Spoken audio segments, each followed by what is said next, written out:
ನನ್ನ ಆಸೆಯ ಮನೆ, ಪ್ರಕೃತಿಯ ಮಡಿಲಲ್ಲಿ ಇರುವ ಮನೆ. ಸುತ್ತ ಹಸಿರು, ಪಕ್ಷಿಗಳ ಚಿಲಿಪಿಲಿ ಕೇಳಿಸುವ ಮನೆ.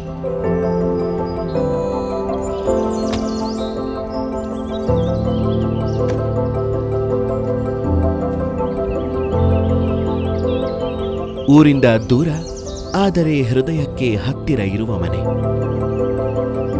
ಇಲ್ಲಿಯ ಒಂದು ವಾತಾವರಣ ತುಂಬ ಚೆನ್ನಾಗಿದೆ. ಪಕ್ಷಿಗಳ ಒಂದು ಚಿಲಿಪಿಲಿ ಹಾಗೂ ಒಂದು ಮರಗಳು ಸುತ್ತಲೂ ಇರುವಂಥದ್ದು, ಒಳ್ಳೆ ಗಾಳಿ, ಬೆಳಕು, ಇದನ್ನೆಲ್ಲ ನೋಡುವಾಗ ನಮಗೆ ಈ ಒಂದು ಜಾಗ ತುಂಬಾ ಖುಷಿಯಾಯಿತು. Vishuddh Prakriti is a gated community project with 30 plots very close to Napa Valley. The project is surrounded by coconut groves, mango gardens and beautiful nature with chirping birds in the morning and evening. The project is very close to Ravi Shankar Ashram. It's about 5 kilometers from Ravi Shankar Ashram. With respect to reach to the metro and Nice Road, it's about 15 minutes drive from Vishuddh Prakriti. This is a place where there is everything for every age group.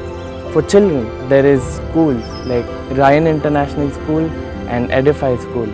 People like us, there is dirt biking, there is go-karting, and you have an amazing cafe called Vishal Bistro where the pizza is really great. ಬನ್ನಿ, ಈಗಲೇ ಭೇಟಿ ನೀಡಿ, ಇದನ್ನು ನಿಮ್ಮ ಮನೆ ಮಾಡಿಕೊಳ್ಳಿ.